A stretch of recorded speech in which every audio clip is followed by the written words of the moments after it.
ज्यावेळेस लोक अडचणीत येतात, नैसर्गिक अडचण आपत्ती येते, तर आपण तिथे जाऊन लोकांना मदत केली पाहिजे. हा भाग निराळा, वेगळा. समाजकारण हा भाग निराळा, परंतु एक मानवतेच्या दृष्टिकोनातून अडचणीत असलेल्या माणसाला उपयोगी पडावं ही पहिले आपण माणसाने लक्षात ठेवलं पाहिजे. शासन आणि नागरिक जो बाधित आहे यांच्यामधला दुवा म्हणून मी काम केलं. हा वारसा आहे आणि आमच्या घरामध्ये आम्हाला बाळकडूच तसं मिळत गेलेला आहे. आत्ताच आपल्याला सांगितलं की आमच्याकडे सरपंच पद आमच्या आजोबांकडे होते, चुलत्यांकडे नगरसेवक पद होतं, त्याच्यामुळे लोकांचा राबता हा नेहमी घरी असायचा. 3 विभागामध्ये 3 प्रभागामध्ये विभागणी झाली दापोडीची. एक दापोडी बोपखेल एक प्रभाग होता संपूर्ण, आणि काही दापोडीचा भागाचा एक प्रभाग झाला आणि दापोडी फुगाडी असा एक प्रभाग झाला होता. अशा 3 प्रभागामध्ये दापोडी विभागली गेली. कामाचा पाठपुरावा करणं त्याला म्हणतो आपण, ते कसा केला पाहिजे तर केंद्र सरकारपर्यंत पाठपुरावा करायचं काम, कधी संधी त्या अडचणीतून मला निर्माण झाली आणि मला त्यातनं खूप शिकायला मिळालं. प्लॅनिंग मध्ये नसलेला ब्रिज मी त्यावेळेस अजितदादा पवार मुख्यमंत्री होते आपल्या महापालिकेत, त्यांचा सगळा शब्द चालतो, त्यांच्या माध्यमातून मग त्यांच्या मागे लागून मला तो रस्ता व्हेकल अंडरपास हवायचा आहे, तर त्यांनी दादांनी सहकार्य केलं आणि तो व्हेकल अंडरपास त्या ठिकाणी झाला. माझं जे जनसंपर्क कार्यालय आहे सकाळी 9 वाजता ओपन होतं तर रात्री 10:30-11 वाजता बंद होतं. आणि पाहतो आपण सोशल मीडियावरती, व्हॉट्सअपला, याला त्याला, सगळे फेसबुकला, इंस्टाग्रामला, सगळे म्हणजे एक कुठेतरी उभं राहायचं, फोटो काढायचा आणि तो हजारो लोकांनी पाहायचा की यांनी काम केलं. हे जे आभासी दुनियेत मला रस नाहीये किंवा मला ते आवडत नाही. मी प्रत्यक्ष जमिनीवर जाऊन काम करणारा माणूस आहे.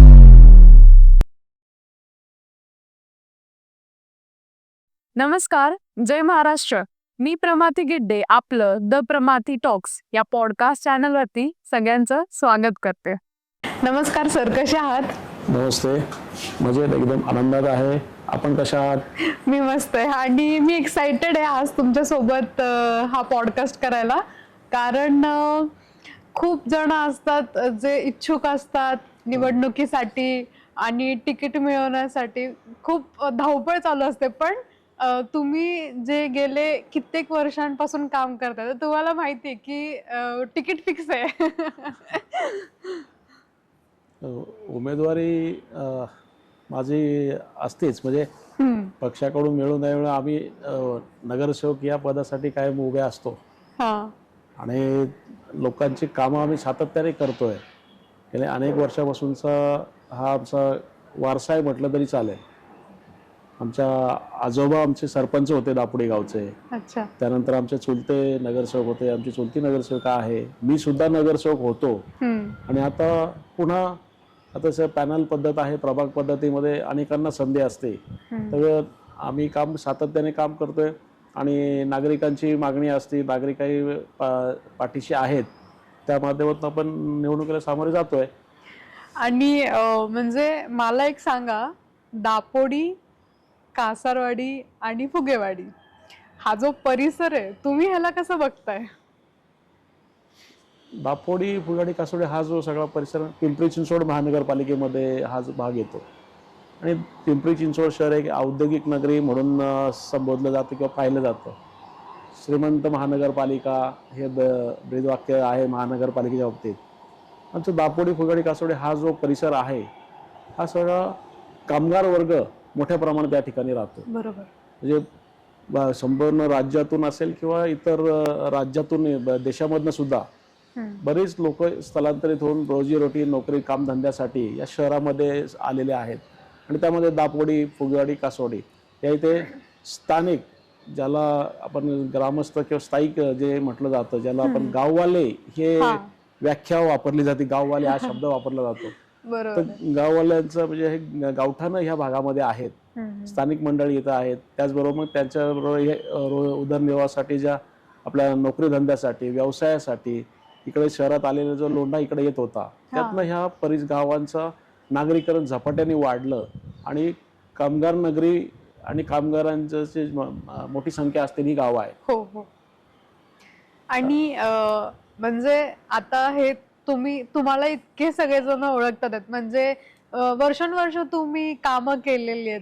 पण माझा प्रश्न असा आहे की तुम्हाला ह्याच्यामध्ये इंटरेस्ट कसा आलाय? समाजकारण, राजकारण किंवा लोकांपर्यंत पोहोचावं असं तुम्हाला का वाटतं?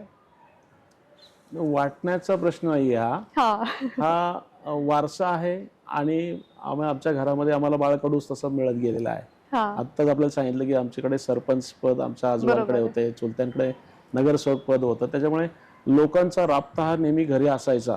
लोकांचं येणं जाणं, त्याच्यातनं लोकांच्या समस्या ऐकणं आणि आमचे जे ज्येष्ठ होते त्यांच्या अनुपस्थितीमध्ये आम्ही स्वतः सगळा कारभार हाताळायचो, पाहायचो आणि त्यातनंच नागरिकांची जवळीक निर्माण झाली, लोकांच्या समस्या माहिती होत गेल्या आणि ते आपोआपच घडत गेलं आणि त्यात आम्ही जोडलं गेलो सगळ्यांमध्ये. म्हणजे तुम्ही मे बी घरामध्ये वारसा असल्यामुळे परत बघताय तुम्ही की सगळ्यांनी कामं केलेत म्हणून आपोआपच ते तुम्हाला स्टार्ट नॅचरली ते त्यात म्हणजे इन्व्हॉल्व्ह झालो किंवा त्याच्यात किंवा लोकांनी सहकार्यांनी त्यामध्ये ओढलं म्हणा, आपोआपच त्याच्याने आपल्यालाही स्वतः ती एक ओढ होती. ते बाळकडूच जे म्हणालो आपल्याला ते बाळकडू मिळालेलं आहे त्यातनं आम्ही पुढे कार्यरत आहोत आणि आपला जो गाव आहे हा माझा गाव आहे. बरोबर. मी माझ्या गावात मध्ये जो नागरिक इथं राहायला आलेला आहे त्याच्या नोकरीच्या निमित्तानं असेल कशा तो आपल्या गावात आलेल्या नागरिकांना ज्या काय छोट्या मोठ्या अडीअडचणी असतील त्यासाठी मदत करणं हा एक आमच्याकडे आमच्यावरती असलेला संस्कार आहे आणि त्यातनंच आम्ही हे काम करत असतो. तुम्ही 2012च्या निवडणुकीला निवडून आलात. काय महत्वाचे मुद्दे तुम्ही कव्हर केले आणि काय काय कामं तुम्ही केलीत? 2012 ते 17 या कालावधीमध्ये मी दापोडी या परिसरातून इच्छुक होतो. त्यावेळेस पॅनल पद्धत जी होती ती 2चा प्रभाग असायचा. त्याच्यापूर्वी 2007ला सिंगलचा वॉर्ड असायचा आणि त्या वॉर्डच्या पद्धतीने आम्ही त्यावेळेस कार्यरत होतो. पण जेव्हा प्रभाग पद्धत झाली दापोडी आमची 3 प्रभागामध्ये विभागणी झाली दापोडीची.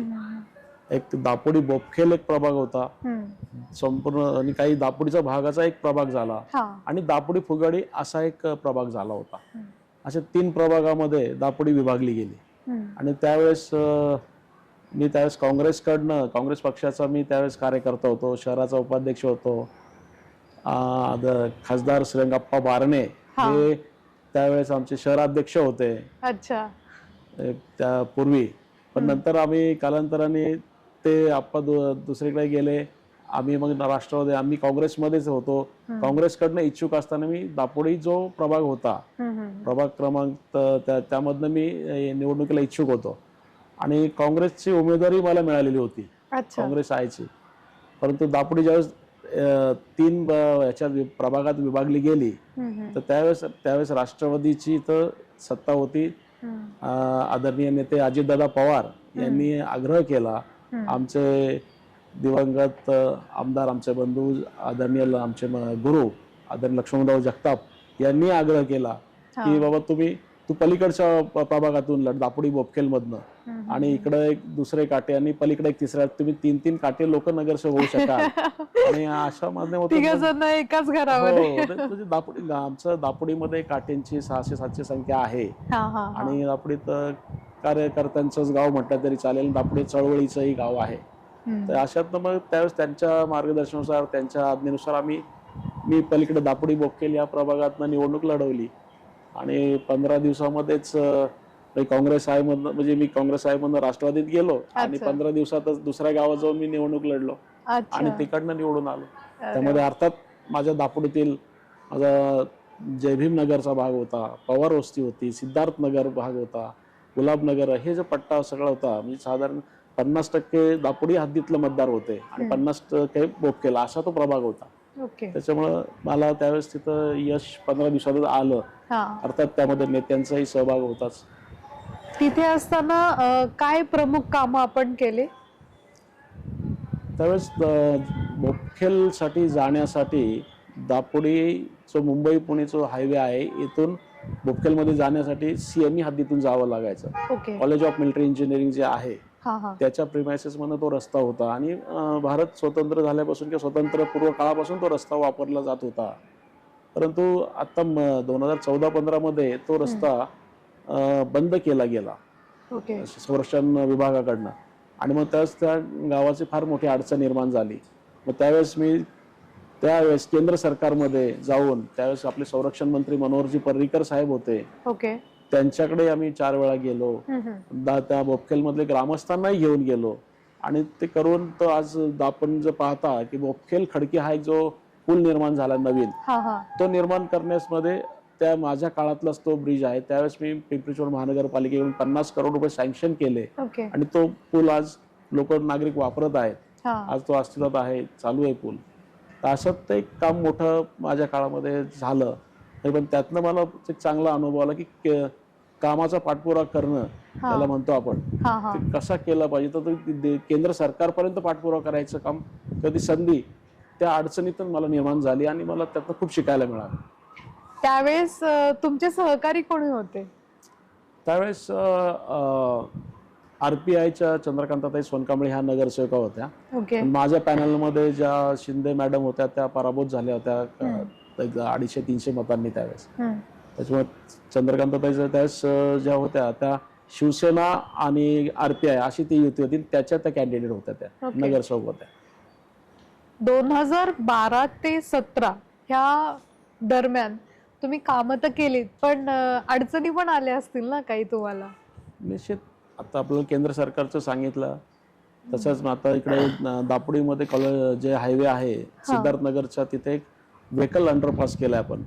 ज्याला आपण तो व्हेकल अंडरपास महानगरपालिकेच्या प्लॅनिंग मध्ये नव्हता.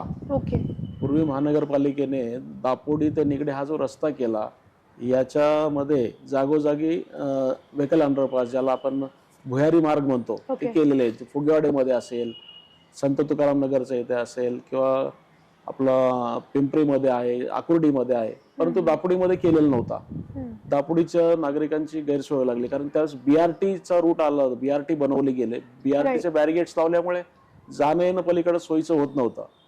त्यामुळे तो प्लॅनिंग मध्ये नसलेला ब्रिज मी त्यावेळेस अजितदादा पवार मुख्यमंत्री होते आपल्या महापालिकेत, त्यांचा सगळा शब्द चालतो.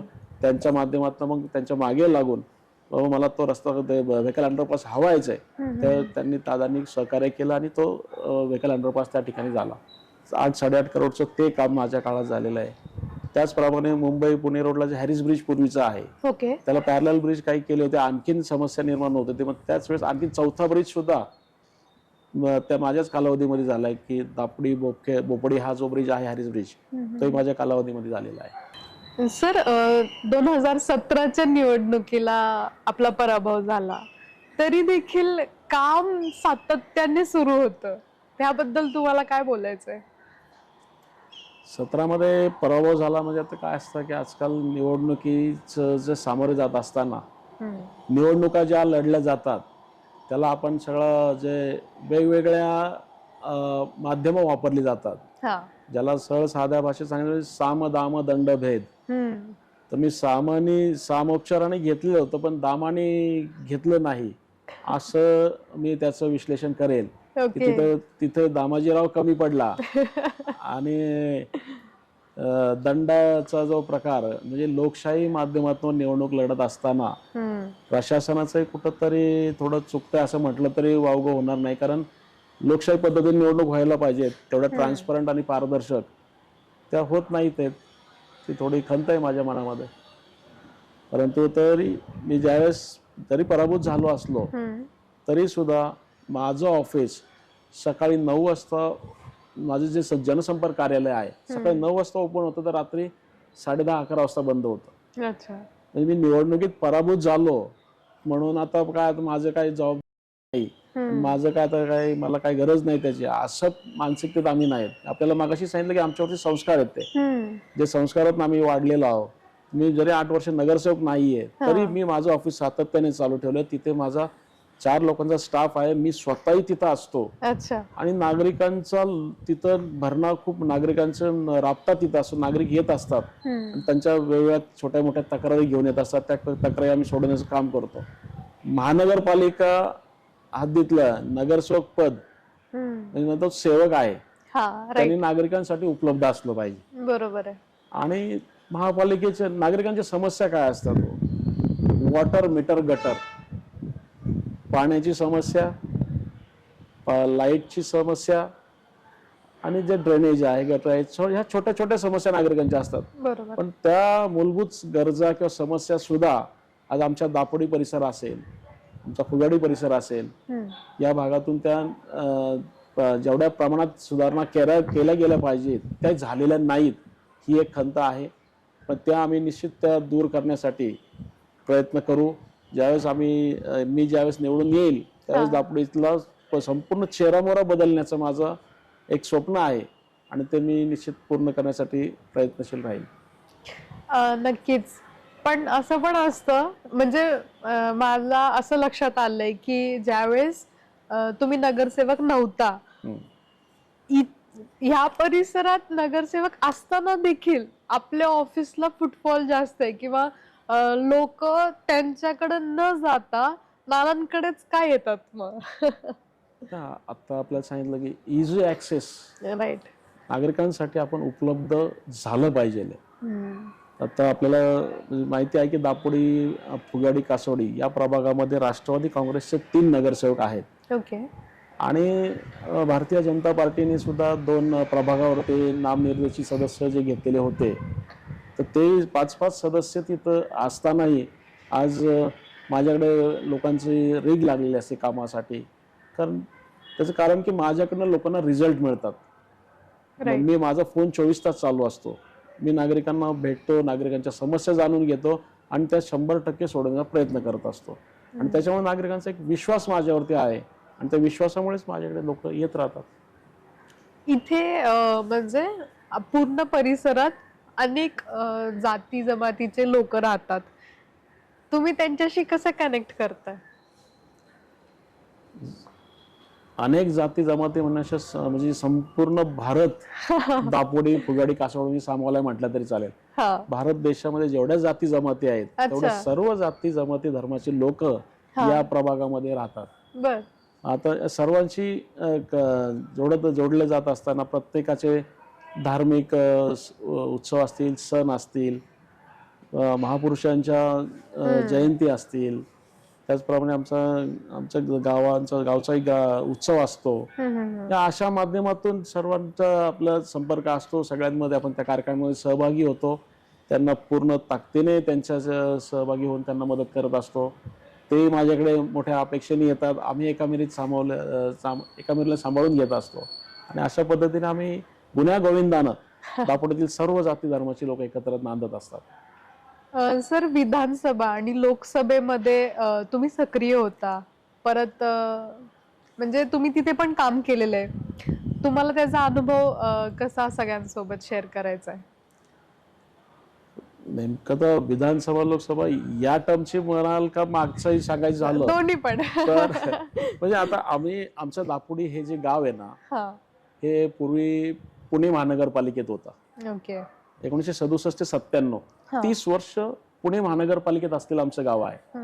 आणि आता 97 ते आता 26 येत आहे, म्हणजे हे जवळजवळ 28-29 वर्ष पिंपरी चिंचवड महानगरपालिकेत आहोत. आणि यामध्ये विधानसभा असेल, लोकसभा असेल, यांच्याही रचना बदलल्या. तर पूर्वी आम्ही बोपडी विधानसभा मतदारसंघात होतो. अच्छा. 80 साली आमच्याकडे शशिकांत कदम म्हणून त्यावेळेस आमदार होते. 85 पासून नंतर 99 पर्यंत रामभाऊ मोजे हे आमदार होते.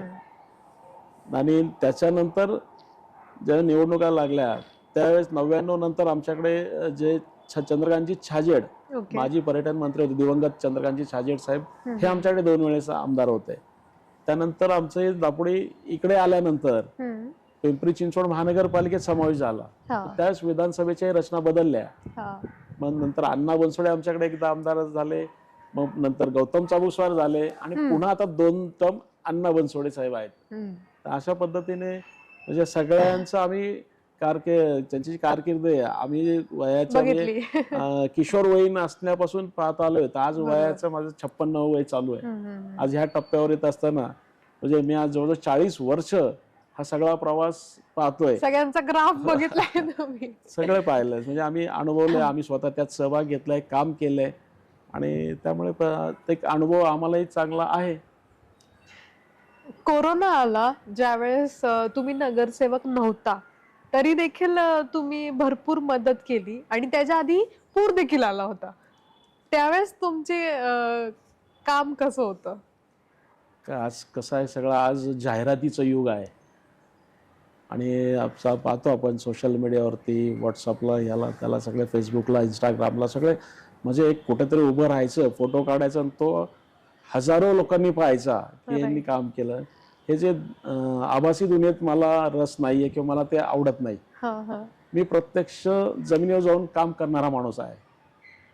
आता आपण जो प्रश्न विचारला तर मी पुराचंही सांगेल आपल्याला किंवा कोरोनाच्या काळातलंही. कोरोनाच्या काळात मी अनेक कुटुंबांना हातभार लावला, अनेक कुटुंबांना मदत केली, पण एकाचाही सिंगल फोटो काढला नाही किंवा त्याची जाहिरात केली नाही.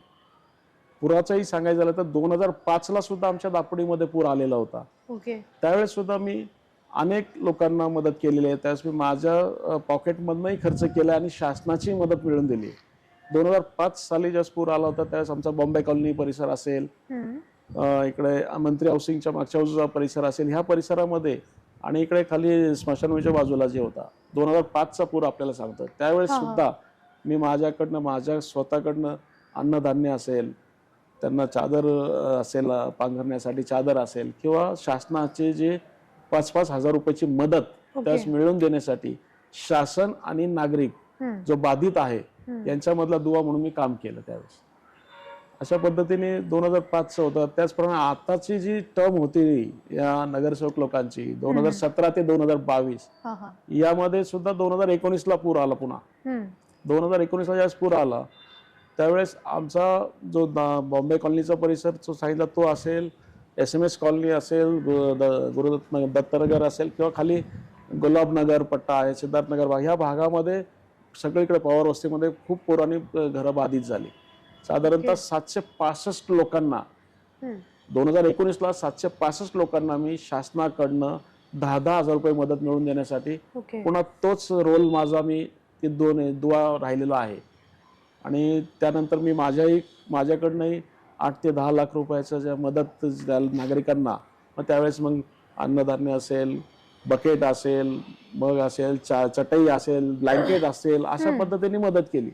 त्यावेळेस 765 परिवारांना, लोकांना होण्याचे 765 परिवार बाधित होते, त्या परिवारांना मदत केलेली आहे. पण त्याचा एक सिंगल फोटोही काढलेला नाही. पण ते मी सांगायची गरज नाही. आपण जर परिसरात फिरलात तर नागरिक सांगतील कोण मदतीला आलं होतं, कोण उभं राहिलं.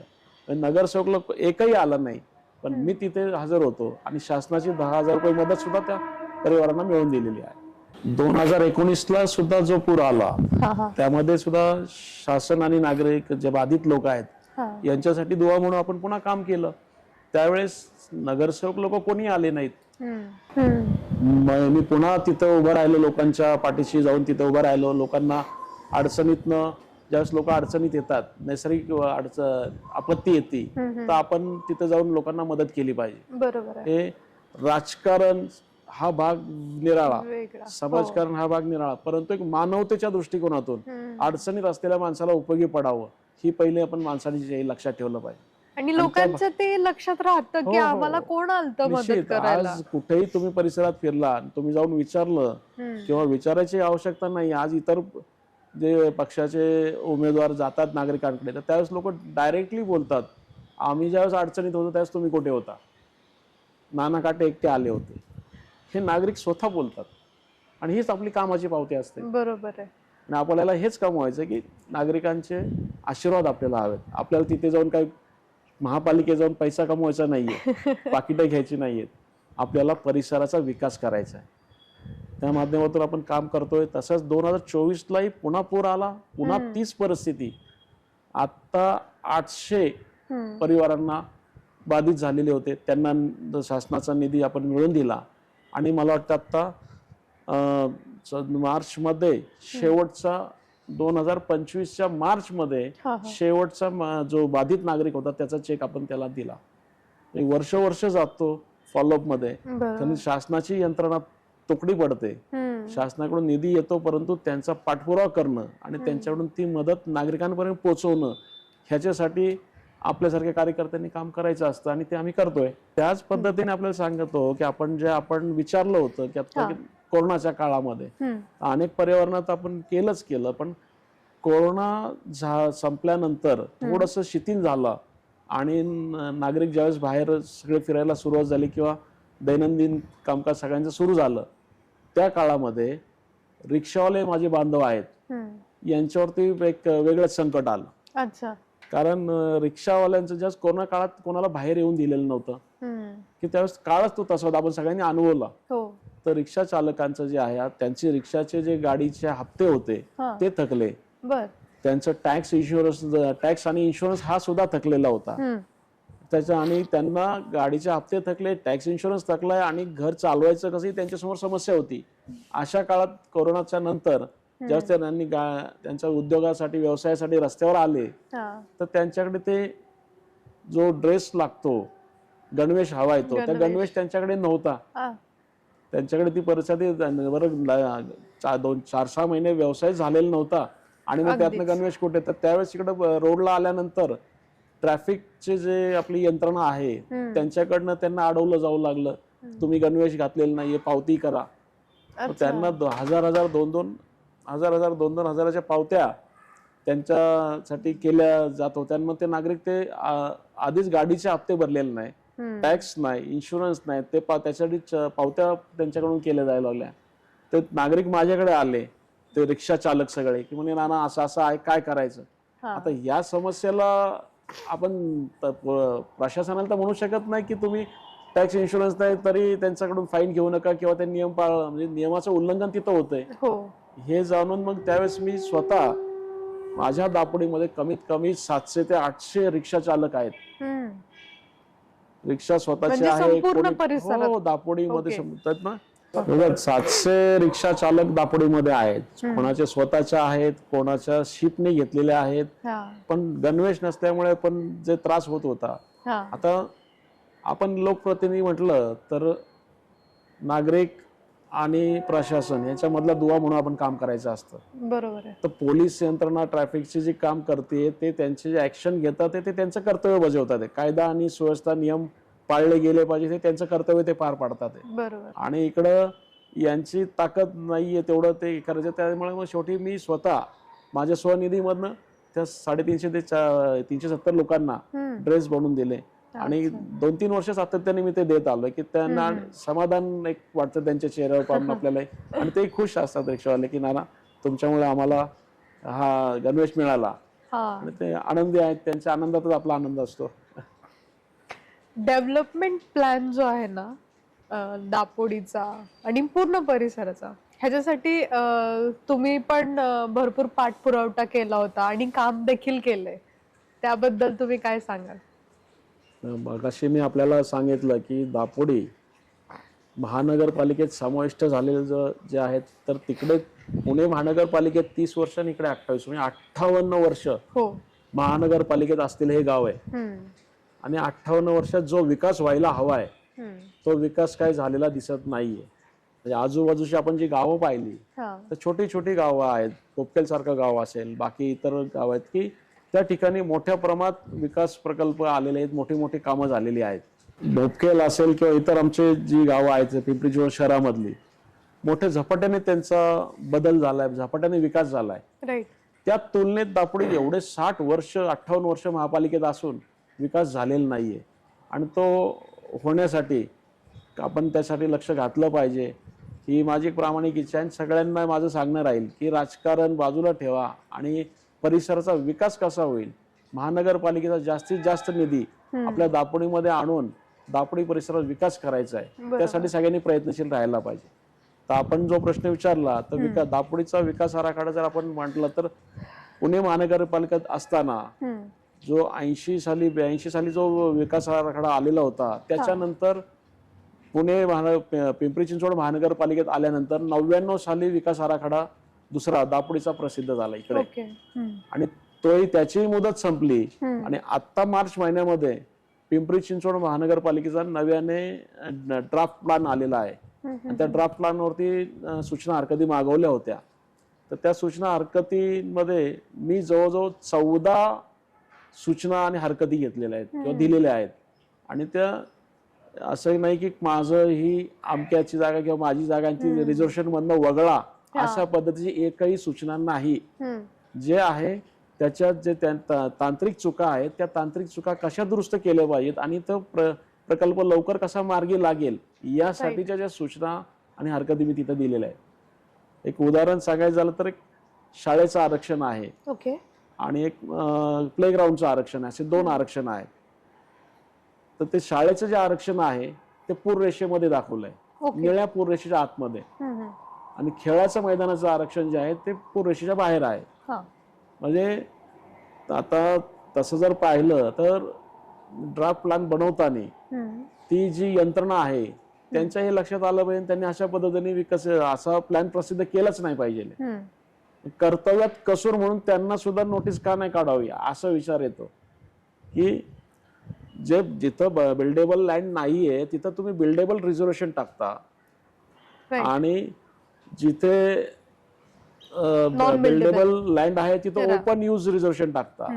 नॉन बिल्डेबल मध्ये बिल्डेबल, आणि अशा पद्धतीने जर कारभार चालला तर कसा विकास होणार. आणि हे आपण लोकप्रतिनिधी असेल किंवा आपण कार्यकर्ते आहोत तर आपण ह्याच्यावरती लक्ष ठेवलं पाहिजे आणि ते लक्ष ठेवून योग्य वेळी त्याच्यावर आपण हे केलं तरच तो लवकर विकास होईल असं मी एक या मताचा माणूस आहे. आणि माझ्या माहितीनुसार मला वाटत नाही दापोडीतनं इतर कोणी लोकप्रतिनिधी नगरसेवक लोक असतील त्या 4-5 नगरसेवक यांनी कोणीही सूचना हरकती यामध्ये दिलेल्या नाहीत. मी 14 सूचना आणि हरकती दिलेल्या आहेत. अच्छा. यामध्ये खेळाचं मैदानाचं असेल, पाण्याची टाकीची आमच्याकडे आवश्यकता आहे. आज जर पाण्याची समस्या फार मोठी आहे आमच्या दापोडीमध्ये. दापोडीमध्ये जी लोकसंख्या आहे त्या लोकसंख्येच्या प्रमाणात ते मानांकानुसार जे पाणी पुरवठा करायला हवं आहे तेवढा पुरवठा केला जात नाही. का बरं? त्याला स्टोरेज कमी आहे इकडे कारण. पण त्याचं कारण असं म्हणजे जी आमच्याकडे लोकसंख्या आहे त्या लोकसंख्येच्या प्रमाणात जर किती पाणी पुरवठा करायला हवा आहे तर आमच्या लोकसंख्येच्या हिशोबाने आम्हाला 3.5 MLD पाणी पुरवठा केला गेला पाहिजे. परंतु आज 2.9 MLD पाणी पुरवठा केला जातो. म्हणजे 0.6 शॉर्टेज आहे आज. आणि विकास आराखडा जो आलाय हा नव्याने जो ड्राफ्ट डीपी प्लॅन जो त्यांनी प्रसिद्ध केलेला आहे त्यामध्ये पाण्याच्या टाकीचं आरक्षणच दाखवलेलं नाहीये. नवीन म्हणजे पूर्वीची जी आहे ते, पण नवीन आणखीनची गरज आहे. आज आपल्याला शॉर्टेज आहे पडतोय तर आपल्याला भविष्याची वाढणारी लोकसंख्या लक्षात घेता काय काय गरज आवश्यकता आहे याचा विचार त्याच्यामध्ये दिसत नाही. त्यासाठी सुद्धा मी पत्र दिलं, त्यामध्ये सविस्तर माहिती लिहून दिलेली आहे की आम्हाला तुम्ही रोज 2.9 MLD पाणी सप्लाय करताय परंतु आमची रिक्वायरमेंट 3.5 ची आहे आणि फ्युचर मधलं एक्सपान्शन पाहता आम्हाला 5 MLD पाण्याची गरज पडणार आहे. तर आणखीन एक पाण्याची टाकी जलकुंभ इथं व्हायला हवं ते त्यासाठी जागाही सुचवल्यात मी. परंतु हेही पत्र जर लोकप्रतिनिधी देत नसतील किंवा एवढंही त्यांच्या लक्षात येत नसेल तर मुश्किल आहे. त्याच्यामुळं त्यांना आता बदललंच पाहिजे. बरोबर. सर, सर्वसामान्य व्यक्तीसाठी शिक्षण आणि हॉस्पिटल ह्या 2 गोष्टी खूप महत्त्वाच्या आहेत आणि कुठेतरी सर्वसामान्य माणूस ह्याच्यामध्ये खूप अडकत जातो. म्हणजे जसं की शिक्षण बघायला गेलं तर प्रायव्हेट सेक्टर्स मध्ये खूप सारे पैसे देऊन आपण मुलांना शिकायला टाकतोय. प्लस मेडिकलचा पण असा इश्यू आहे की प्रायव्हेट सेक्टर्सला तर तुम्हाला माहिती आहे हॉस्पिटल्सला किती सारे बिल्स येतात. ह्याच्यासाठी आपण आपल्या डोक्यामध्ये काही प्लॅन आहे का? आपण खूप चांगला प्रश्न आहे हा. आमचा जो परिसर आहे आपल्याला सांगितलं की 70% वर्ग इथला जो आहे अल्प उत्पन्न दरातला आहे. म्हणजे ज्यांचं उत्पन्न खूप कमी आहे. सगळे कष्टकरी कामगार, प्रामाणिक मेहनती, इमानदारीचे आणि कष्टाचे खाणारे लोक आहेत. कधी कोणापुढे हात पसरणार नाही असा आमचा सर्व जाती धर्म समाज या ठिकाणी राहतो. आणि असा आपण जो प्रश्न केला जो शिक्षण आणि दवाखाना, तर अशा उत्पन्न गटातील लोकांना हे खूप त्रासदायक गोष्ट आहे. माझ्या ऑफिसमध्ये रोज 2 ते 3 असे प्रश्न येतात. म्हणजे 2 शिक्षणाचे तरी असतील किंवा 2 दवाखान्याचे असतील, माझे रोज येतात. आणि त्यामध्ये पाहतो आपण की उत्पन्न तर कमी आहे आणि शिक्षण जे आहे शिक्षण आज खूप महाग झालंय. महानगरपालिकेची सगळं इन्फ्रास्ट्रक्चर आहे, महापालिकेच्या जागांवरती जागा स्वतःच्या आहेत, बिल्डिंग आहे, तिथं शिक्षणही दिलं जातं, परंतु पटसंख्या एकदम ढासळलेली दिसते. त्याचं कारण जर शोधलं आपण तर लोकांचा कल, लोकांचा ओढा हा इंग्रजी माध्यमाच्या शाळांकडे आहे. बरोबर. आणि महानगरपालिकाही अजून त्या पूर्वीच्याच आपल्या ज्या आहेत त्याच शाळा कंटिन्यू त्याच माध्यमात चालवतात. तर महानगरपालिकेने इंग्रजी माध्यमाची शाळा सुरू केली पाहिजे. आमच्या दापोडीमध्ये जी आहे ती मराठी माध्यमातलीच आहे आणि ती प्रायमरी आहे. तर माध्यमिकी सुरू व्हायला पाहिजे आहे, त्यासाठी आम्ही प्रयत्न करणार आहोत. आणि आमची 1ली ते 10वी ही शाळा मी निश्चित करण्यासाठी मी प्रयत्नशील राहणार आहे. आणि ती इंग्रजी माध्यमाची करणारच हाही माझा मानस आहे की ती इंग्रजी माध्यमाचीच करायची. कारण आमच्या परिसरात राहणारा जो नागरिक आहे, ॲव्हरेज जर पाहिला आपण यांना पेमेंट किती असेल तर 18-20 हजार. त्यामध्येच त्याने त्याचं सगळं घराचं सगळं बजेट बसवायचं आहे. त्याचं रेशनिंगचं काम असेल, रेशनिंग असेल, लाईट बिल असेल, मोबाईल बिल असेल, गाडीचा हप्ता असेल, बाकी सगळं रेंट आलं, हे सगळं त्यामध्ये घराचं भाडं असेल, हे सगळं त्याच्यात बसवायचंय. आणि त्यात शिक्षण जे आहे ते शिक्षण आपल्याला माहिती आहे आज खाजगी शिक्षण संस्थांमध्ये खूप फीज आहे. आज नागरिकांचा ओढा सगळा जो आहे इंग्रजी माध्यमाकडे आहे. बरोबर. त्याच्यामुळे महापालिकेच्या शाळेतली पटसंख्या कमी होते. मग आता लोक ज्यावेळेस खाजगी शिक्षण संस्थेकडे जातात, ऍडमिशन घेतात मुलांसाठी, आपल्या पाल्यासाठी, तर त्यावेळेस तिथे जी असणारं डोनेशन असेल, फीचा आकडा असेल, तो खूप मोठा असतो. मग ते आमच्याकडे येतात, आम्हाला सांगतात की बाबा तुम्ही त्यांना फी कमी करायला सांगा. त्यामुळे त्या नागरिकच आम्हाला आपल्याला परिसरातले सगळ्या समस्या सांगत असतात किंवा त्याची परिसराची आपल्याला अशा पद्धतीने समस्यांची जाण होत असते. त्यामध्ये लोकांच्या उत्पन्नात त्यांना मग आता सांगितलं त्याप्रमाणे की एवढ्याशा उत्पन्नामध्ये एवढ्या सगळ्या गरजा भागवत असताना हा अचानक आलेला खर्च, मग त्यावेळेस काय होतं की त्याच्या सगळं दैनंदिन त्याचं वेळापत्रक कोलॅप्स होतं. तो मग त्यातनं ते पैसे तिकडे वळवले की मग त्याचं राशनला कट लावावा लागतो, स्वतःच्या औषध गोळ्या दवाखाना काय असेल त्याला कट लावतात की तो तरुण मुलगा एकदम असा वयस्कर झाल्यासारखा वाटतो किंवा नेहमी असं तो प्रेशर खाली असतो. बरोबर. मग हे सर्व जे आहे हे बदलण्यासाठी काय केलं गेलं पाहिजे, ही समस्या निर्माण काय होतीये. पण महापालिकेचं इन्फ्रास्ट्रक्चर आहे सगळं, तर तो फक्त शिक्षणाचा पॅटर्न आपल्याला माध्यम बदली करायचंय. आणि हे माध्यम मराठीचं इंग्रजी माध्यमात आपल्याला शाळा करायच्यात आणि काही चांगल्या उत्तम दर्जाचं शिक्षण तिथं त्यांना मिळालं पाहिजे, ह्यासाठी प्रयत्न आपण करणार आहोत. हे करत असताना भाषेवर प्रेम असणारे सुद्धा बरेच येतील, परंतु ज्यांचं प्रेम आहे त्यांची मुलं इंग्रजी माध्यमात सगळ्यांची शिकतात. त्याच्यामुळे आम्ही भाषा सोडून द्या मराठी भाषा असं नाही, तर तिथे सुद्धा इंग्रजी माध्यमात शाळा झाली तरी त्यामध्ये भाषा हा विषय असेल. मराठी, हिंदी, इंग्रजी ह्या तिन्ही भाषा असतील भाषा म्हणून. तर त्या शाळेचं हे एक विषय आहे की त्यामुळे ते खाजगी शाळेचा हे जे आहे ती संख्या आपल्याला महापालिकेच्या शाळेत कसा आपला विद्यार्थी येईल ह्यासाठी आम्ही प्रयत्नशील आहोत. आणि ते संपूर्ण फ्री आणि उत्तम दर्जाचं शिक्षण त्यांना मिळेल. आणि दवाखान्याचं जे आपण बोललात, पिंपरी चिंचवड महानगरपालिकेत आपलं यशवंतराव चव्हाण हॉस्पिटल इथे खूप चांगल्या प्रकारे कार्यरत आहे, परंतु नागरीकरण एवढे झपाट्याने वाढतंय तर ते सुद्धा एक कमी पडतीये तशी यंत्रणा. आता बाह्य रुग्ण कक्ष आमच्याकडे इथं आहे दापोडीमध्ये, पण त्यात काय फक्त छोट्या छोट्या गोष्टींवरती इलाज केले जातात. तर विकास आराखड्यामध्ये इथे मॅटर्निटी होमसाठी आरक्षण आहे. त्या जागा ताब्यात घेण्यासाठी सुद्धा मी पत्रव्यवहार केलेला आहे. त्याचाही पत्रव्यवहार झालेला आहे. त्या पद्धतीने आपण त्याचा पाठपुरावा सुरू आहे. आता आपल्याला सांगितलं पाण्याच्या टाकीसाठी सुद्धा मी पाठपुरावा सुरू आहे. माझा खेळाच्या मैदानाचा सुद्धा पाठपुरावा सुरू आहे. खेळाच्या मैदानाची 60% जागा ताब्यात आलेली आहे. महापालिकेच्या ताब्यात 60% जागा ताब्यात आलेली आहे आणि 40% जागा आहेत, त्यातली 22% जागा आता जमीन मालकांशी बोललेलं आहे. ते TDRच्या माध्यमात ती सुद्धा जागा ती देतात आहे. थोडीशी जे आहे ती 1-2 महिन्यामध्ये जागा ताब्यात येईल. ते जे खेळाच्या मैदानाचं संपूर्ण जागा ताब्यात आल्यानंतर ते विकसित होईल लवकरच. या पहिल्या वर्षामध्ये जागा ताब्यात घेणे, दुसऱ्या वर्षी त्याच्यावरती स्टेडियम बांधणे, तिसऱ्या वर्षी मुलांना स्टेडियम सह मैदान खेळायला मिळेल असं एक माझं स्वप्न आहे आणि ते निश्चित अस्तित्वात येईल. पिंपरी चिंचवड महानगरपालिकेचा जो विकास आराखडा आपला दापोडीचा आहे त्यामध्ये दापोडीमध्ये मॅटर्निटी होमचं सुद्धा रिझर्वेशन आहे. ते आपण त्यासाठी सुद्धा पत्रव्यवहार केलेला आहे. मी दापोडीतले 14 पत्रव्यवहार केलेत. त्यामध्ये सर्व जे नागरिकांच्या गरजा आहेत ना त्याच्या बाबतीतले ते पत्रव्यवहार आणि ते नागरिकांच्या गरजा पूर्ण करण्याचा आपला मानस आहे. आणि तो 5 वर्षामध्ये त्यातले कमीत कमी 8 निश्चित पुरे होतील याची मला खात्री आहे. कारण तेवढा त्या परिसरात नेमकी जागा कोणाच्या आहेत, काय अडचणी आहेत, त्याच्यात तांत्रिक बाबी काय आहेत, ह्या सगळ्याची जाण मला आहे.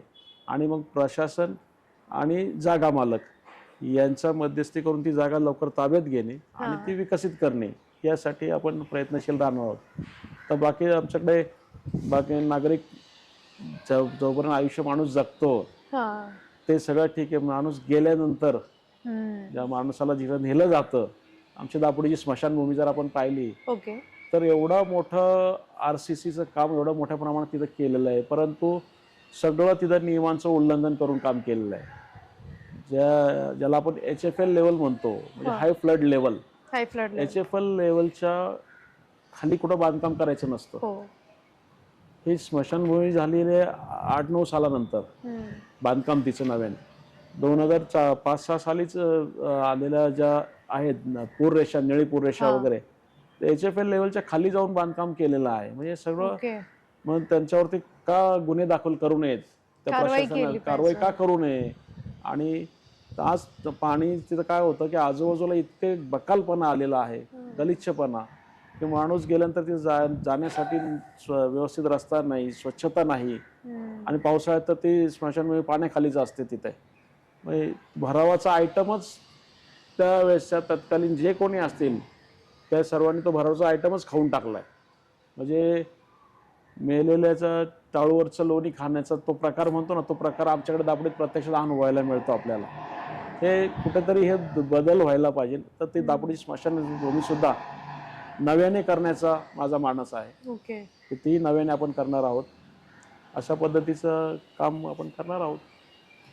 सर, तुम्ही कागदपत्र जे आहे ना तुमचा, त्याचा व्यवहार खूप आहे आणि तुम्ही टेक्निकली खूप स्ट्रॉंग आहेत. त्याबद्दल तुम्ही सगळ्यांसमोर एखाद दुसरा किस्सा सांगू शकता का? आता एक तलाठी ऑफिस आमच्या दापोलीमध्ये नव्याने मंजूर झालेलं आहे आणि ते शासनाकडून मंजुरी मिळाली. तर मंजुरी मिळाल्यानंतर पुढे काय, प्रत्यक्ष बसायला त्याला जागा पाहिजे, ते इन्फ्रास्ट्रक्चर कोणी द्यायचं सगळं. तर त्यावेळेस आम्ही आदरणीय अजितदादा पवार यांच्याकडे ती मागणी केली होती. दापोली पोलीस स्टेशनचं ओपनिंग करण्यासाठी ते इथं आलेले होते, त्यावेळेस त्यांच्या कानावर तो विषय टाकला होता. त्याप्रमाणे मग त्यांनी खाली सूचना केल्या होत्या, पण नंतर कोणाचंच लक्ष नाही तिकडे. काहीच नाही, त्यामध्ये काहीच डेव्हलपमेंट नाही. महिना गेला, 2 महिने गेले. शेवटी मी त्या तहसीलदारांना भेटून त्यांना सांगितलं, तहसीलदारांचं पत्र आपण महापालिका आयुक्तांना दिलं, मागणीचं पत्र त्यांच्याकडे दिलं आणि त्याच्यानंतर तिला पाठपुरावा आपला सुरू होता. आज ती जागा अलॉट होती, ह्या आठवड्यामध्ये अलॉट होईल. त्यासाठी आता मध्ये तहसीलदारांचं पत्र आयुक्तांकडे पोहोचवणे, आयुक्तांकडून ते पत्र भूमी जिंदगीकडे जाणे, भूमी जिंदगीकडून त्याचा पाठपुरावा ठेवणे, त्या भूमी जिंदगीवाल्यांनी त्याच्याकडे नंतर त्याचं मूल्यांकन मागणे, मूल्यांकनासाठी ती फाईल नगर रचनाकडे जाणे, नगर रचनाकडनं मूल्यांकन होऊन पुन्हा भूमी जिंदगीकडे येणे आणि मग त्यांनी ॲग्रीमेंट तयार करणे आणि तहसीलदारच्या वतीने तलाठी आणि भूमी जिंदगी विभाग यांचं ॲग्रीमेंट होणे, या स्टेजला आता ती फाईल आहे. पण या सगळ्याचा पाठपुरावा करायला 6 महिने सातत्याने मी पाठपुरावा करतोय. आज सर्वजण पत्र देतात की आम्ही पाठपुरावा केला, आम्ही केलं, पण प्रत्यक्ष काम काय केलं ते सांग. पत्र दिलं म्हणजे काम होत नाही. 2 ओळीचं चालणारं कोणी पत्र लिहून देतं, पत्र देऊन काम होत नसतं. त्याला तेवढा पाठपुरावा लागतो आणि ते करून काम काढून घेण्याची कला असते, ती कला तुमच्याकडे असावी लागते. तर ते मी ते काम केलेलं आहे. तसंच तुम्हाला सांगायचं झालं तर हे पोलीस स्टेशनसुद्धा तेच परिस्थिती झाली.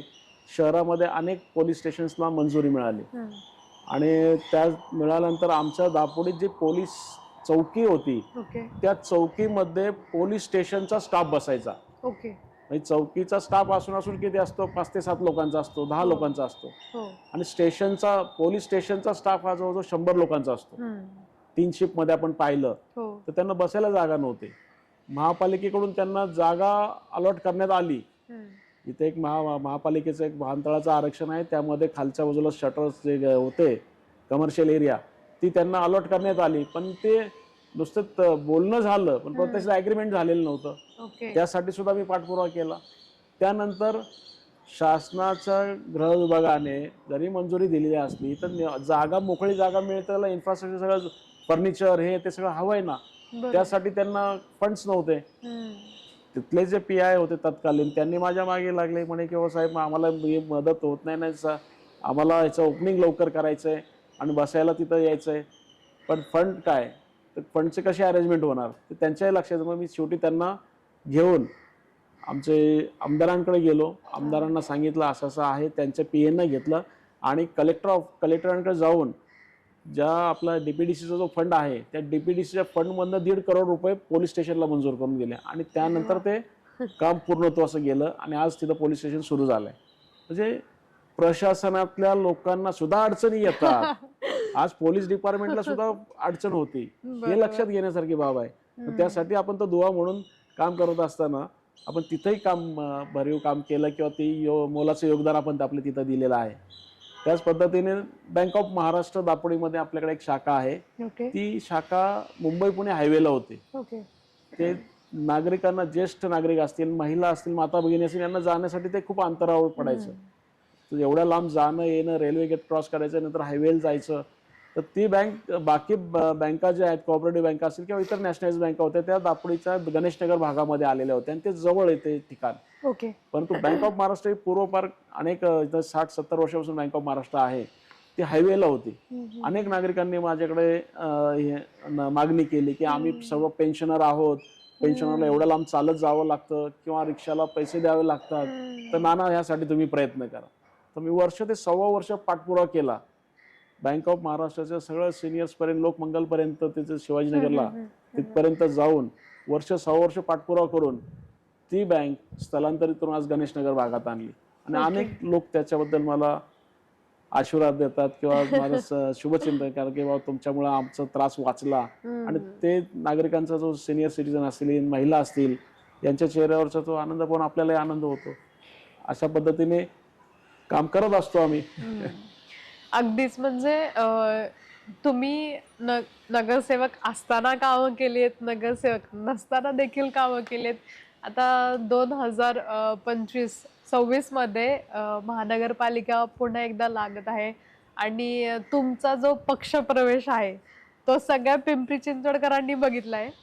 तुम्ही स्वतःच सांगा की तुम्ही तो पक्ष का निवडलाय आणि पक्षाकडून काय अपेक्षा आहे? पक्ष का निवडला याचं आता म्हणजे केंद्रामध्ये भारतीय जनता पार्टीची सत्ता आहे. आज संपूर्ण जगामध्ये सर्वात जास्त संख्या असलेला हा पक्ष आहे. राईट. आणि परिवर्तन हा निसर्गाचा नियम आहे. काळाची गरज आहे. परिवर्तन होत असतं. गीतेचा सारही आहे की परिवर्तन होत असतं. परिवर्तन जे आहे बदल होत असतो. आपण मागे पाहिलं असेल की राज्यामध्ये मागे आघाडी सरकार होतं. कॉमन मिनिमम प्रोग्राम याच्यामध्ये ते एकत्रित आलेले होते. म्हणजे ते महाविकास आघाडी जी होती त्यामध्ये उद्धव ठाकरे साहेब, जे शिवसेना आपली संपूर्ण जी आहे, शिवसेना होती, काँग्रेस होतं आणि राष्ट्रवादी काँग्रेस पार्टी एकत्रित असलेली, अशा पद्धतीने महाविकास आघाडी सरकार होतं. आणि नंतर बदल झाला, मग युती सरकार आलं, शिंदे साहेबांना आणि भारतीय जनता पार्टी सरकार आलं. आणि त्याच्यानंतर अजितदादा पवारही या सरकारमध्ये सामील झाले. आणि त्यामुळे अजितदादांबरोबर आम्ही सुद्धा सर्व कार्यकर्ते तिथे आलेलो होतो. महायुतीमध्ये आम्ही काम करतोय. आणि ते करत असताना ज्यावेळेस दादांना, आमचे नेते आहेत, त्यांना जो प्रश्न विचारला जायचा की तुम्ही का महायुतीत आलात किंवा कसा, तर ते दादाही निश्चित सांगायचे की बाबा विकास करायचा असेल तर फंड लागतो आणि फंड शिवाय परिसराचा विकास होऊ शकत नाही. आणि फंड हवा असेल तर सत्तेत जायला पाहिजे. आणि जे नेत्यांनी मार्ग अवलंबला आणि आज राष्ट्रवादी काँग्रेस पार्टी आणि भारतीय जनता पार्टी हे दोन्ही एकत्रित महायुतीमध्ये आहेत. आणि ह्या ज्या लढती आहेत ह्या मैत्रीपूर्ण लढती आहेत. बरोबर.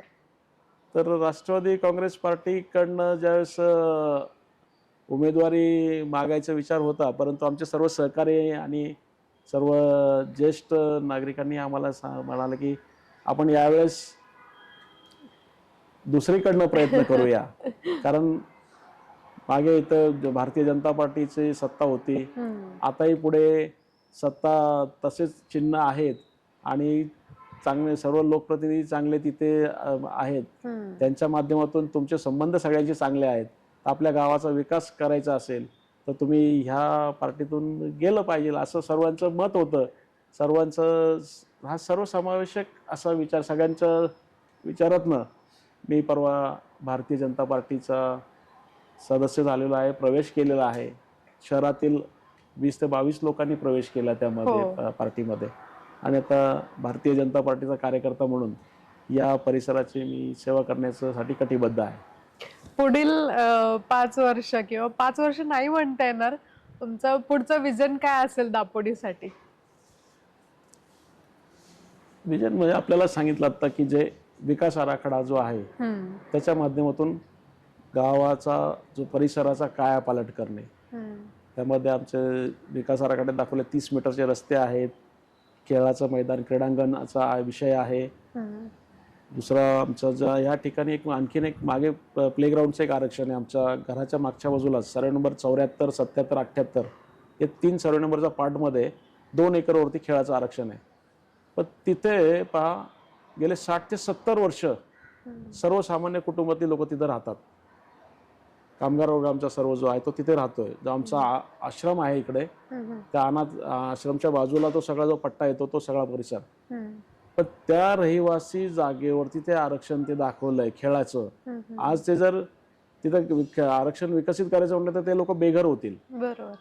त्यासाठी मी ते एक सूचना हरकत दिलेली आहे की बाबा ते आरक्षण इतरत्र स्थलांतरित करावं, की जिकडे एक शाळेचं आरक्षण दाखवलेलं आहे जे पूररेषेत आहे, तर ते बिल्डेबल आरक्षण आहे. तिथे काय ते पूररेषेत बांधता शाळा बांधता येणार नाही. त्यामुळे हे खेळाचं मैदान इथलं आरक्षण हे जिथं नागरीकरण गेले 60 ते 7 वर्षापासून नागरिक राहतात त्यांच्यावरती गदा येऊ नये, त्यांचं निवारा तसाच राहावा. त्यामुळे ते आरक्षण तिथलं खेळाचं रद्द करावं आणि ते पूररेषेची शाळा दाखवलेली आहे तिकडे ते आरक्षण स्थलांतरित करावं. अशा पद्धतीचंही त्या लोकांचा निवारा वाचवण्यासाठी माझा प्रयत्न आहे आणि तो 100% मी वाचवणार. त्यांना त्यांचं घरं त्यांना राहतील, हा एक विषय आहे. त्याचप्रमाणे आता स्मशानभूमीचं आपल्याला सांगितलं की स्मशानभूमीचा आपल्याला पूर्ण बदल करायचा आहे. त्याचप्रमाणे आमच्या दापोडीत सगळ्यात मोठी दुसरी समस्या जी आहे ती पाण्याची समस्या आहे. पाण्याच्या समस्येचं आपल्याला सांगितलं की मागाशी आपल्याला सांगत असताना मी सांगितलं की पाण्याची गरज किती आहे, पुरवठा किती केला जातो आणि भविष्याची गरज काय असणार आहे. या सर्वाचं लेखाजोखा पाहता आणखीन कुठे पाण्याची टाकी बांधली गेली पाहिजे, या पाण्याची टाकी बांधावी म्हणून एक साधं पत्रही सदस्यांनी देऊ नये नगरसेवकांनी, फार मोठी खेदाची बाब आहे. तर ते मला पाण्याची टाकी आपल्या परिसरामध्ये 24 तास पाणी पुरवठा कसा होईल यासाठी माझा प्रयत्न राहील. आणि शाळेचंही आपल्याला सांगितलं की शाळा जी आहे ती 10वी पर्यंत मला आमच्या महानगरपालिका शाळा करायची आहे आणि ती इंग्रजी माध्यमाची करायची आहे. दवाखान्याचाही जो विषय आहे, दवाखाना प्रसूतीगृहाची 3 आरक्षण आहे, ते आरक्षण आपल्याला एक विकसित करायचंय. अद्ययावत असा दवाखाना या ठिकाणी करायचा आहे. आता मागच्या 2 महिन्यापूर्वी मला वाटतं मी ऑगस्ट महिन्यामध्ये आयुक्तांना पत्र दिलेलं आहे की दवाखान्याचं बाकीही खर्च परवडत नाही, औषधोपचार जे औषधं लागतात ती सुद्धा परवडत नाहीत कोणाला. महानगरपालिकेच्या हद्दीमध्ये जिथे जिथे मोठी मोठी रुग्णालय महापालिकेचे आहेत त्या ठिकाणी जेनेरिक मेडिसिन्सचं स्टोअर सुरू करावं यासाठी मी 2 महिन्यापूर्वी एक आयुक्तांना पत्र दिलंय. आणि त्याच्या उपर जाऊन आमच्या दापोडीमध्ये सुद्धा ते स्टोअर असावं ही आग्रहाची मागणी मी त्यांना केलेली आहे. आणि दापोडीमध्ये आमच्या मुंबई पुणे हायवेला मेट्रो स्टेशन जिथं आहे, धुलेवाडी परिसर जे आहे त्याच्या तिथे ते जेनेरिक मेडिसिनचं दुकान लवकरच सुरू होत आहे. मेडिकल स्टोअर लवकर चालू केलं जात आहे, जेणेकरून आमच्या त्यावेळेस मी आयुक्तांना सांगितलं. आयुक्त म्हणाले तुमच्या गावासाठी कसं आहे. अहो सर, आमच्या इथे सर्वसामान्य कुटुंबातले लोक राहतात, सर्व मॅक्झिमम स्लम टाईप परिसर आहे, अल्प उत्पन्न दरातले लोक आहेत. तर जेनेरिक मेडिसिनचं स्टोअर आमच्याकडे हवं आहे आम्हाला, कारण रोज आम्ही आर्थिक मदत करत असतो लोकांना, ती लोकांची गरज आहे. तर आयुक्तांनी तात्काळ त्या गोष्टीला मान्यता दिली, त्याच्यावरती रिमार्क केला आणि वैद्यकीय विभागाकडे पाठवलं की दापोडी या ठिकाणी जेनेरिक मेडिसिन ताबडतोब सुरू करण्यात येतं. त्याची कारवाई सुरू आहे. तर येत्या 2-3 महिन्यामध्येच तिथे बांधकाम पण पूर्ण होईल आणि लोकांना स्वस्त दरामध्ये, अल्प दरामध्ये, म्हणजे जे खाजगी दुकानात जे 100 रुपयाला जे औषध मिळतं ते जेनेरिक मेडिसिनच्या या दुकानात गेलो तर आपल्याला 30 रुपयाला ते औषध मिळेल. एवढा मोठा फरक त्या औषधाच्या किमतीमध्ये. बरं, औषध त्याच म्हणजे त्याच्यात तेच कंटेंट असलेले किंवा त्याच क्वालिटीचं ते औषध ते असणार आहे, फक्त कंपनी वेगळी असणार आहे, परंतु ते त्याच्यातनं गुण तोच येणार आहे आणि शासनाचं आहे हे. त्याच्यामुळे ते 1000 रुपयाची औषधं असतील ती 300 रुपयात मिळत असतील, अशा पद्धतीचे स्टोअर आपल्या नागरिकांसाठी या ठिकाणी हवंय, त्यासाठी मी मागणी केली. आणि हे खरं असतं आत्तापर्यंत पेंडिंग नव्हतं राहायला पाहिजे, इथून मागं सदस्यांनी करून घ्यायला हवं होतं नगरसेवकांनी. तर ठीक आहे, ते आपल्यालाच त्याच पुढाकार घ्यावा लागतोय आणि आपण नागरिकांसाठी ते करतोय. त्याच्यामुळे यांची वाट न पाहता नागरिकांसाठी जे जे गरजे आहे ते करण्यासाठी आपण कायम आघाडीवर राहूया आणि ते काम करतोय त्या पद्धतीने. दापोडीमधील मुख्य समस्या काय आहेत सध्या? आणखीन एक समस्या जर सांगायची झाली तर आमच्याकडे दापोडीमधनं रेल्वे गेलेली आहे. तर रेल्वेच्या सुद्धा गेल्या अनेक वर्षापासून नागरिकांना नोटीस येत होत्या की ही घरं रेल्वेच्या हद्दीत आहे, ती काढून टाकण्यात यावी. आता 2 वर्षापूर्वी सुद्धा तशा नोटीस आल्या होत्या. आपल्याला माहिती आहे की पिंपरी आणि चिंचवड मधले स्टेशनच्या आजूबाजूच्या परिसरात सगळी कारवाई केली रेल्वे प्रशासनाने आणि सगळ्या तिथल्या जे घरं होती त्या लोकांची घरं काढून टाकली आणि त्यांना सर्वांना बेघर करण्यात आलं. त्याच पद्धतीने आमच्या दापोडीत सुद्धा नोटीस आलेल्या होत्या. दापोडीत ज्यावेळेस नोटीस आल्या त्यावेळेस सगळे नागरिक माझ्याकडे आले. आमचा बापू काटे चाळ परिसर आहे, गुरवपट्टा परिसर आहे, ह्या पट्ट्यातील लोक माझ्याकडे आले, म्हणजे आम्हाला अशा नोटीस आल्या. मी ज्यावेळेस रेकॉर्ड तपासलं ती जागाच रेल्वेची नाहीये. अच्छा, ती जागा खाजगी मालकीची आहे. रेल्वेने त्याच्यावरती त्यांचा जो नकाशा होता तो ओव्हरलॅप झालेला होता. हे माझ्या लक्षात आल्यानंतर, तांत्रिक लक्षात आल्यानंतर मी त्यावेळेस तत्कालीन कलेक्टर साहेब असतील, त्यावेळेस तत्कालीन डिव्हिजनल कमिशनर विभागीय आयुक्त जे होते त्या दोघांनाही भेटलो. त्यांना ही बाब लक्षात आणून दिली आणि त्यांनी मग रेल्वे प्रशासनाला ते सांगून रेल्वे प्रशासनाची कारवाई त्यावेळेस ती थांबली. तात्पुरती थांबलेली असताना मी पुन्हा ते सगळे कागदपत्र रेल्वे प्रशासनाने सुद्धा माझ्याकडून मागून घेतली. रेल्वे प्रशासनाचे कागदपत्र दिल्यानंतर त्यांच्या ती चूक लक्षात आली आणि लोणावळा ते दापोडी ही मोजणी पुन्हा नव्याने करण्याचं काम सरकारी मोजणी त्यांच्याकडून होत आहे. आणि यामध्ये आता जो हा विकास आराखडा जो प्रसिद्ध झाला पिंपरी चिंचवड महानगरपालिकेचा, त्यामध्ये पूर्वीच्या विकास आराखड्यात ते रेल्वेची जागा दाखवलेली होती, ती आज नवीन प्रपोज जो आलेला नियोजित विकास आराखडा आहे त्यामधनं ती वगळली गेली आणि तो निवासी झोन दाखवला गेलाय. आज ते लोकांची घरं वाचलेली आहेत. याचं एक मला खूप समाधान आहे की त्या नागरिकांचं निवारा त्यांचा वाचवला आणि त्यांना बेघर होण्यापासून वाचवलं गेलं, याचं मला मनापासून समाधान आहे. अशाच पद्धतीने आमच्या दापोडीमध्ये आनंदवन एक परिसर आहे. आनंदवन कुष्ठवसाहत, पूर्वी कुष्ठवसाहत वसाहत म्हटलं जायचं त्याला. त्यामध्ये त्यावेळेस त्या पिढीमध्ये कुष्ठरुग्ण तिथं राहत होते. आज पुढच्या पिढ्या तिथं राहत आहेत. तर त्यांना सुद्धा तिथं नोटीस आलेल्या आहेत. तर त्यांचा सुद्धा प्रश्न आता जसा मी हा बापू काटे चाळ आणि गुरवपट्ट्याचा प्रश्न निकाली काढलाय, तसा त्याही परिसराचा प्रश्न निकाली काढण्यासाठी मी प्रयत्नशील राहणार आहे आणि ती एक समस्या मला दूर करायची आहे. नक्कीच. तुम्ही एवढा वेळात वेळ काढून मुलाखत दिली आणि एवढं तुमचं आता महानगरपालिकेचे इलेक्शन चाललंय तरी पण तुम्ही वेळ काढून तुमचे मतं इथे मांडले, त्याबद्दल खूप खूप धन्यवाद. आणि येणाऱ्या महानगरपालिकेच्या निवडणुकीसाठी तुम्हाला आधीच अभिनंदन माझ्याकडून. थँक्यू, धन्यवाद. Thank you so much.